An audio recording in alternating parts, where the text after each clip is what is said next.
Imagine this.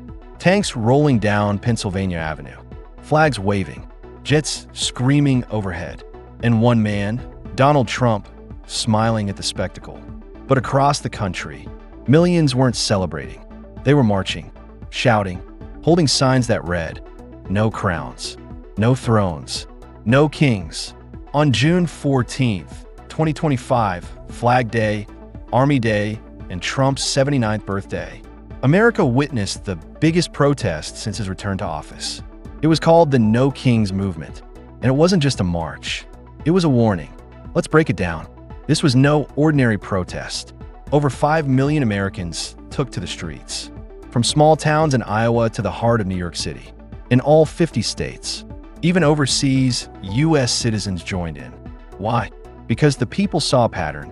One man gathering power, silencing critics, rolling back rights, turning patriotic symbols into personal props. And when Trump announced a full-blown military parade, complete with tanks and missiles, the message was clear. He wasn't just the president. He wanted to be something more. But America pushed back.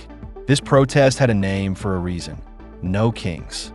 No man is above the law. No president is above the people. And no throne belongs in a democracy.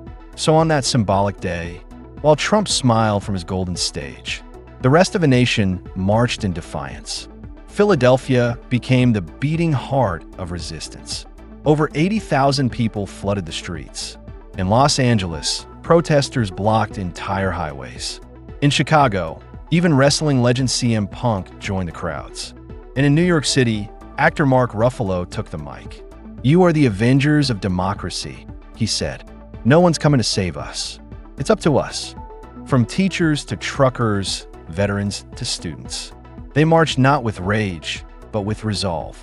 The protest wasn't just about Trump. It was about everything his administration stood for. Immigration raids, DI rollbacks, attacks on the LGBTQ+ community, silencing journalists, replacing truth with power.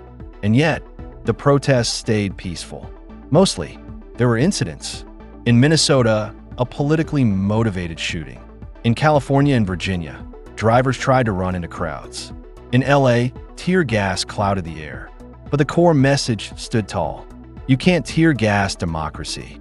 The timing wasn't random. It was tactical. Trump wanted June 14th to be remembered for military glory. Instead, it became a symbol of resistance. A declaration from the people that America isn't a monarchy. It's a republic, and no crown fits in a republic. The organizers? A grassroots coalition called 50,501. That stands for 50 protests, 50 states, one movement. They didn't rely on billionaires or big-name politicians. They relied on local voices, community leaders, artists, veterans, teenagers.